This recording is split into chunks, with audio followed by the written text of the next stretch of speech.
बिस्मिल्लाहिर्रहमानिर्रहीम। अस्सलाम वालेकुम स्टूडेंट्स। कंसाइनमेंट अकाउंट हम क्वेश्चन कर रहे थे नॉर्मल लॉस वाला। एक क्वेश्चन हमने किया था नॉर्मल लॉस वाला, जिसमें हमारी जितनी भी चीज़ें थी, जितनी भी कंसाइनमेंट थी, वो सारी की सारी कंसाइनमेंट बिक गई थी। अनसोल्ड स्टॉक हमने वहाँ पे नहीं निकाला था। लेकिन एक आपकी एग्ज़ाम्पल है जिसमें आपके पास अनसोल्ड स्टॉक की कैलकुलेशन भी आपने करनी है। इन डाटा आपके पास मौजूद है, आपने चीज़ें भिजवाई कंसाइनमेंट बेसिस पे।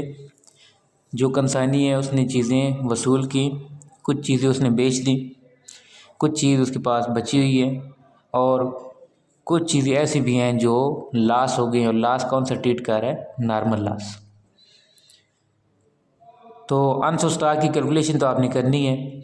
अनसोल्ड स्टॉक की कैलकुलेशन करने के लिए मैंने आपको बताया था कि जब आपने नॉर्मल लॉस में अनसोल्ड स्टॉक निकालने हैं, तो जो अनसोल्ड स्टॉक होगा उसमें जितनी चीज़ लॉस हुई है वो माइनस कर देनी है, कम कर देनी है। अलग से नॉर्मल लॉस की कोई एंट्री रिकॉर्ड नहीं करनी। तो क्वेश्चन एक दफ़ा रीड आउट कर लेते हैं। On 1st January 2006, Rashid Coal Company of Kalat consigned to Nazir and Coal of Faisalabad 2000 tons of coal। 2000 ton coal के जो कंसाइनर है राशिद, वो कंसाइनी को भिजवा रहा है कंसाइनमेंट पे। The cost of coal was 50 per ton. एक टन की कीमत वो कितनी बता रहा है? 50 रुपये बता रहा है। एंड द रेलवे चार्जेस ₹10 पर टन। और जो रेलवे चार्जेस हैं, चीज़ को आपने एक जगह से दूसरी जगह मूव करने भिजवाने हैं, उस पे आपका किराया कितना आ रहा है? 10 रुपये एक टन के आ रहे हैं। On 31 March an account sales was received from Nazir and co showing that 1500 tons of coal sold at ₹100 per ton. 31 मार्च को कंसाइनी आपको इन्फॉर्म कर रहा है अकाउंट सेल्स के थ्रू कि उसने क्या किया, उसने 1500 टन कोल के सेल कर दिए और एक टन कितने में बेचा? 100 रुपये के हिसाब से। कहते हैं सेल एक्सपेंसेस 3000। कंसाइनी के जो सेल एक्सपेंस हैं वो कितने हैं? 3000 है। इंश्योरेंस कितनी है? 2000 है। यानी टोटल जो कंसाइनी के एक्सपेंस बनेंगे वो कितने बन जाएंगे? 5000। कहते हैं कमीशन 5% ऑन सेल्स। जो कंसाइनी है उसे कितना कमीशन आपने देना है? 5% कमीशन आपने देना है। Consignee enclosed a bill for the sale proceeds. Consignee ने क्या किया? कंसाइनी ने आपको एक बिल भिजवाया सेल प्रोसीड्स के लिए, जिसमें से वो क्या कर रहा है? अपने एक्सपेंसेस लेस कर रहा है। Less expenses and reported shortage of 50 tons in whole consignment. कि जो आपकी टोटल कंसाइनमेंट थी, आपने 2000 टन कोल भिजवाई थी, कोयला भिजवाया था, उसमें से 50 टन कोयले के वो शॉर्ट हो गए, ज़ाया चले गए। अब लॉस की वो रीज़न नहीं बता रहा, आपका नॉर्मल लॉस ही ट्रीट होगा। और नॉर्मली जो आपका कोयला है या कोल है, ये आपकी ऐसी चीज़ है जिसमें आपने क्या करना है, जब बार बार एक जगह से दूसरी जगह मूव करना है या आपने उसको कस्टमर को बेचना है, तो हर कंसाइनमेंट के साथ थोड़ी थोड़ी कंसाइन जो चीज़ है वो ज़ाया जाएगी। आपकी टोटल 2000 टन में से कितनी चीज़ ज़ाया जा रही है? 50 टन ज़ाया जा रही है। तो नॉर्मल लॉस ही आप ट्रीट करेंगे। कहते show the consignment account in the books of Rashid and को। आपने कंसाइनमेंट का अकाउंट बनाना होगा राशिद की बुक से, ताकि आपको प्रॉफिट या लॉस मालूम हो सके। तो तरीकाकार वही है, पहले हम एंट्रीज करेंगे, उसके बाद हमने अनसोल्ड स्टॉक भी निकालना होगा और देन कंसाइनमेंट का अकाउंट बना लेंगे।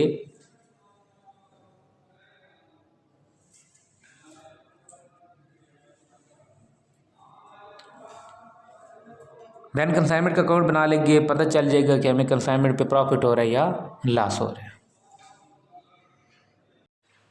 जी, पहली एंट्री हमारे पास आएगी चीज़ें भिजवाने की। इस क्वेश्चन में आपके पास डेट भी मौजूद है। साल आपने लिख दिया 2006, मंथ जनवरी, और डेट आपने 1 लिख दी। एंट्री आपने बना दी consignment to goods sent on consignment. 2000 ton आपने कोल के भिजवाए और 1 टन की कीमत कितनी है 50 रुपये। मल्टीप्लाई करेंगे 2000 को 50 के साथ तो आपके पास टोटल जो अमाउंट बनती है वो 1 लाख डेबिट पे भी और 1 लाख क्रेडिट पे भी। नरेशन आप लिख देंगे goods sent on consignment. Next entry same date की आ जाएगी कंसाइनर के एक्सपेंसेस की। जिस डेट को उसने चीज़ें भिजवाई उसी डेट को वो क्या करेगा रेलवे चार्जेस वगैरह भी पे करेगा। तो आपके पास एंट्री बनती है consignment account debit to cash account credit. 2000 चीज़ें भिजवाई और हर चीज़ के बदले 10 रुपये चार्जेस पे करने हैं, तो ये आपके पास अमाउंट बन जाएगी 20,000। नरेशन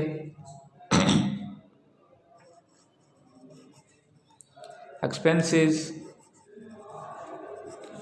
पेड ऑन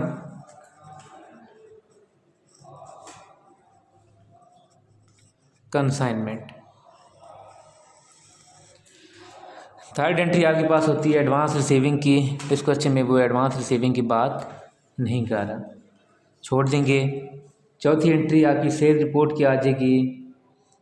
जो आपका कंसाइनी है उसने 31 मार्च को आपको इन्फॉर्म किया, तो यहाँ पे डेट मार्च 31। कंसाइनी ने 1500 टन कोल के बेचे और 1 टन 100 रुपये के हिसाब से बेच रहे हैं। तो आपके पास एंट्री आ जाएगी कंसाइनी टू कंसाइनमेंट। कंसाइनी यहाँ पे कौन है नज़ीर एंड को।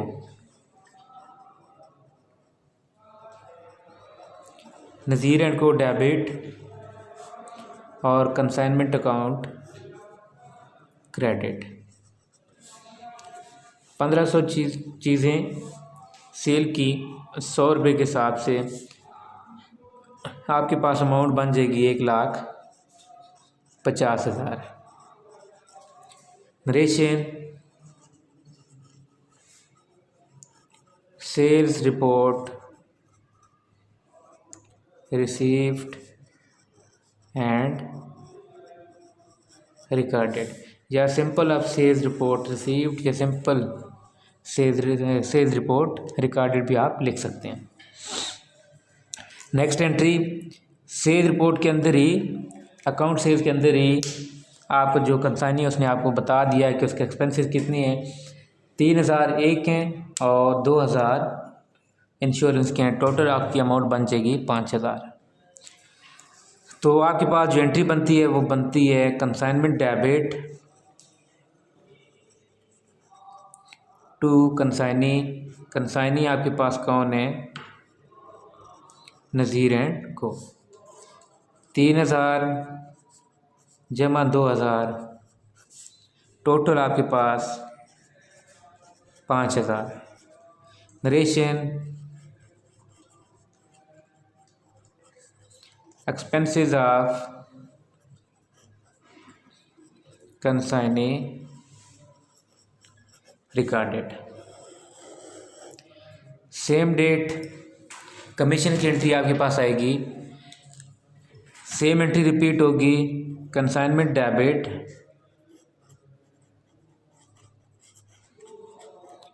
To Nazir and co. Commission उसने आपको बताया गया है परसेंटेज 5% ऑन सेल्स है। तो सेल्स की रकम आपके पास 1,50,000, इसका 5% आप निकालते हैं तो ये आपके पास amount 7,500।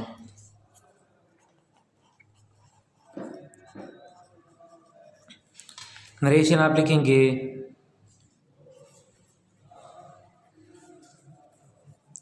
Commission of consignee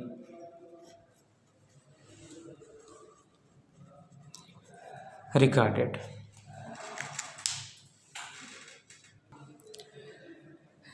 ji commission के बाद नेक्स्ट एंट्री आपके पास होती है अनसोल्ड स्टॉक की। क्वेश्चन में आपके पास अनसोल्ड स्टॉक मौजूद है, आपने उसकी वैल्यूएशन करनी है, लेकिन एंट्री हम कर देते हैं unsold stock debit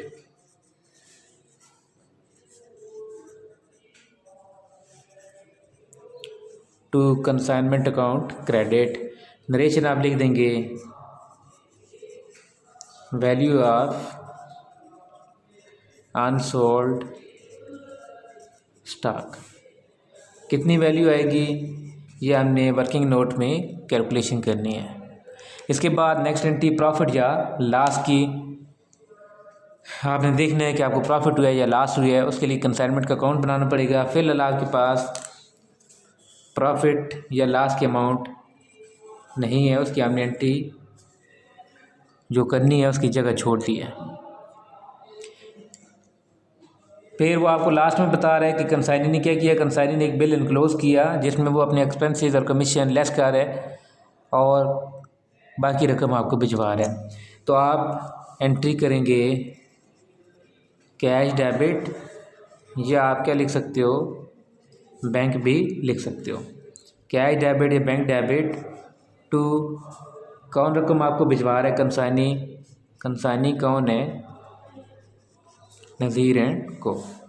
total sales थी 1,50,000 की, उसमें से उसके एक्सपेंसेस थे 5,000, उसके कमीशन था 7,500, और अगर उसने कोई एडवांस दिया हुआ था तो वो भी लेस होगा। इस क्वेश्चन में एडवांस उसने नहीं भिजवाया था। तो माइनस करने के बाद आपके पास जो अमाउंट आती है वो 1,37,500, ये आपने अमाउंट रिसीव करनी है। नरेशन आप लिखेंगे सेल्स प्रोसीड्स रिसीव्ड या अमाउंट ऑफ सेल्स रिसीव्ड। आखिर में आपने एंट्री करनी है गुड्स को ट्रांसफ़र करना है ट्रेडिंग अकाउंट में। तो आपके पास एंट्री आ जाएगी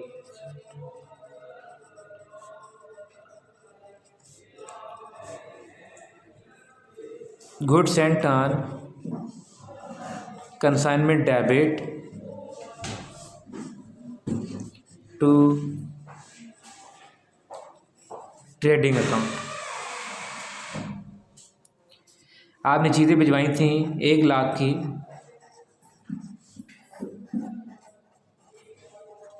नरेशन आप लिख देंगे goods sent transfer to trading account. यहाँ पे आपके पास क्वेश्चन की जो जो एंट्रीज होती थी वो एंट्रीज मुकम्मल हो गई। अब हमने वर्किंग नोट का हेडिंग लगा के अनसोल्ड स्टॉक कैलकुलेशन पहले करनी है और देन आप कंसाइनमेंट का अकाउंट बनाओगे जहाँ से आप प्रॉफिट या लॉस मालूम कर सकते हैं। जी स्टूडेंट्स, अब हमने अनसोल्ड स्टॉक की कैलकुलेशन करनी है नॉर्मल लॉस की मौजूदगी में। तो हेडिंग हम लगाते हैं एक वर्किंग नोट और दूसरा कैलकुलेशन ऑफ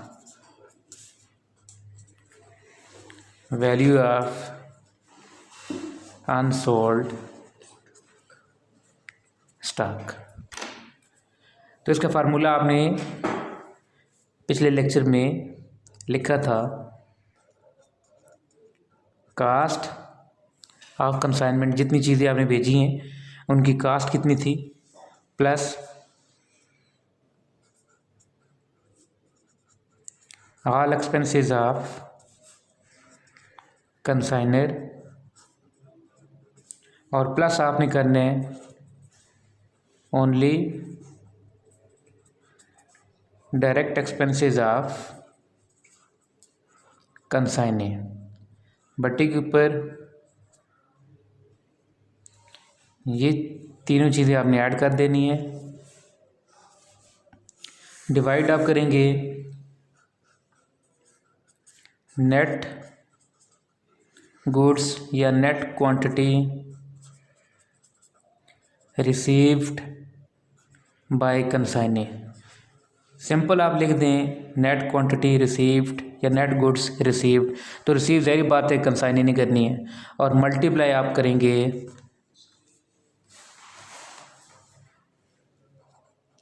अनसोल्ड गुड्स या अनसोल्ड क्वांटिटी। ये आपका फार्मूला बनेगा अनसोल्ड स्टॉक की कैलकुलेशन के लिए। अब हम वैल्यूज पुट करते हैं जी। जो चीज़ें आपने भिजवाई उसकी टोटल अमाउंट बन रही थी 1,00,000। कंसाइनर के तमाम खर्चे मिल मिला के वो अमाउंट बन रही थी 20,000। और कंसाइनी के सिर्फ डायरेक्ट एक्सपेंसेस वो इस क्वेश्चन में ज़ीरो है, ज़ीरो पुट कर दिए। डिवाइड आप करेंगे नेट क्वांटिटी रिसीव्ड, तो टोटल आपने चीज़ें जो भिजवाई थी वो 2,000 चीज़ें थी, 2,000 टन्स थे। और उसमें से जो 50 टन्स हैं वो लॉस हुए, नॉर्मल लॉस, तो वो माइनस कर देंगे। और मल्टीप्लाई अनसोल्ड क्वांटिटी या अनसोल्ड गुड्स। टोटल चीज़ें आपने 2,000 भिजवाई थी, उसमें से 1,500 टन्स चीज़ें बिक गई, रिमेनिंग आपके पास बचती हैं 500। लेकिन उसमें से भी आपने जो लास्ट की वैल्यू है माइनस कर देनी है। तो यहाँ पे आपके पास वैल्यू रह जाएगी 500 में से 50 आपने माइनस कर देना है। अब मज़ीद कैलकुलेशन करते हैं तो ऊपर अमाउंट आपके पास आती है 1,20,000 डिवाइडेड बाय 1950 और मल्टीप्लाई आप करेंगे 450। आपके पास अनसोल्ड स्टॉक की वैल्यू आ जाएगी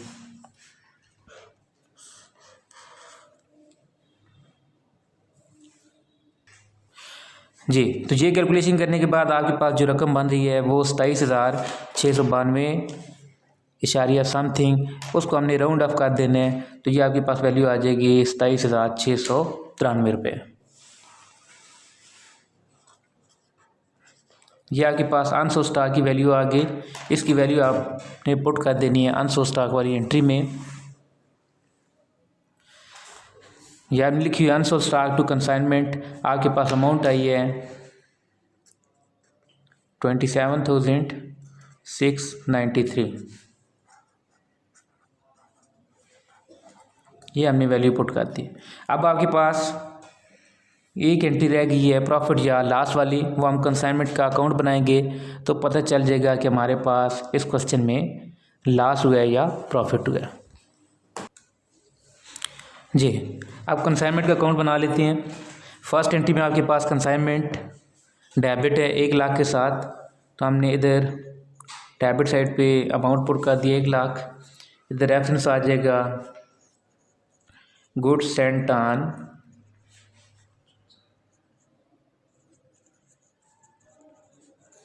consignment.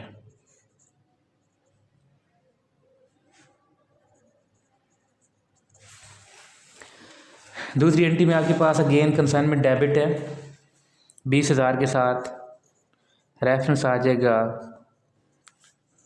Cash.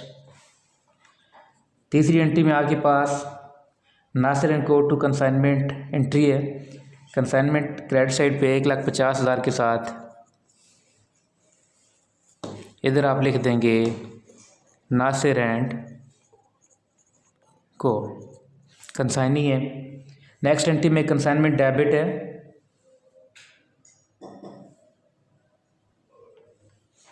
Sorry Nasir and को नहीं है जी, नज़ीर एंड को है।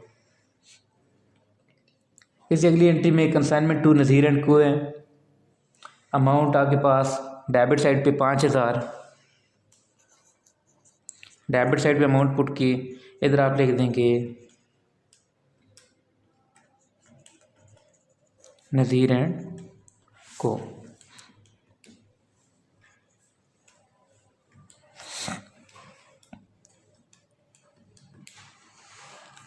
इस अगली एंट्री में आपके पास कमीशन की अमाउंट है।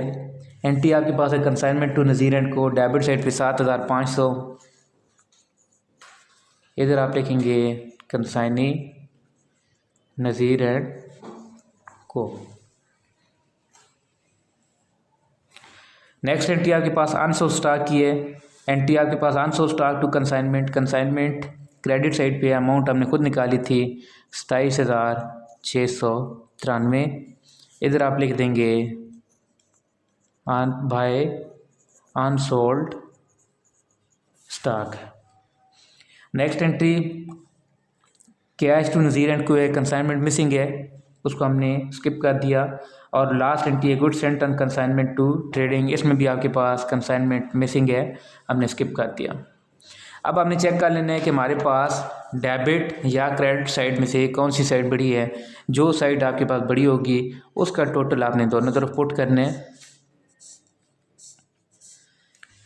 क्रेडिट साइड आपके पास बड़ी है, इसका टोटल आपके पास बनते हैं 1,77,693 रुपये। 1,77,693 हमने दोनों साइड पे पुट कर दिया। और डेबिट पे जितनी अमाउंट्स हैं वो हमने 1 बाय 1 इसमें से माइनस कर देनी है। तो आपके पास जो अमाउंट आती है वो 45,193। क्रेडिट साइड चूँकि आपके पास बड़ी आ रही है तो आपके पास प्रॉफिट है, इधर आप लिखेंगे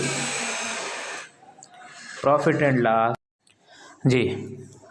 तो हमारे पास क्रेडिट साइड बड़ी थी, उसका टोटल हमने दोनों तरफ पुट कर दिया 1,77,693। उसमें से डेबिट पे जो जो अमाउंट्स हैं वो हमने लेस कर दी, तो हमारे पास अमाउंट आती है 45,193 रुपये। क्रेडिट साइड बड़ी होने का मतलब ये है कि आपके पास प्रॉफिट है, आपकी आमदनियाँ या इनकम ज़्यादा हैं। इधर आपने profit and loss c d carry down लिखा, अपोजिट साइड पे जाके profit and loss brought down आ गया 45,193। अब यही अमाउंट आपने एंट्री में पुट कर देनी है। एंट्री आपके पास बनेगी consignment to profit and loss.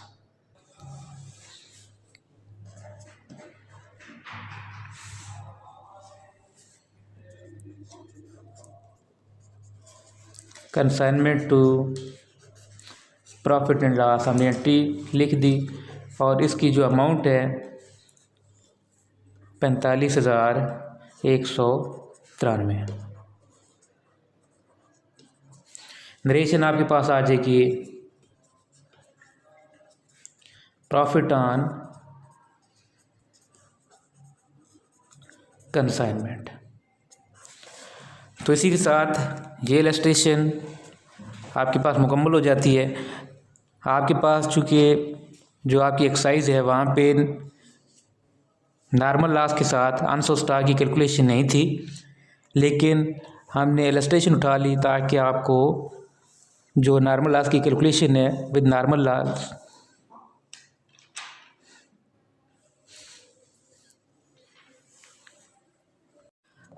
जी स्टूडेंट्स, इसी के साथ आपकी ये इलस्ट्रेशन कंप्लीट हो जाती है जिसमें हमने अनसोल्ड स्टॉक की कैलकुलेशन की है नॉर्मल लॉस की मौजूदगी में। आपकी एक्सरसाइज में जो इस तरह का क्वेश्चन है जिसमें हमने अनसोल्ड स्टॉक की कैलकुलेशन करनी हो नॉर्मल लॉस के साथ, वो नहीं था, लेकिन हमने इलस्ट्रेशन उठा ली ताकि आपकी प्रैक्टिस हो जाए कि इन केस पेपर में इस तरह का क्वेश्चन आ जाता है जिसमें हमने अनसोल्ड स्टॉक की कैलकुलेशन करनी हो नॉर्मल लॉस की मौजूदगी में, तो उसे हम कैसे फाइंड आउट करेंगे। अगर आपको वीडियोस अच्छी लग रही हैं और आपके लिए हेल्पफुल हैं तो आप चैनल को सब्सक्राइब कर दें और बेल आइकन प्रेस कर दें।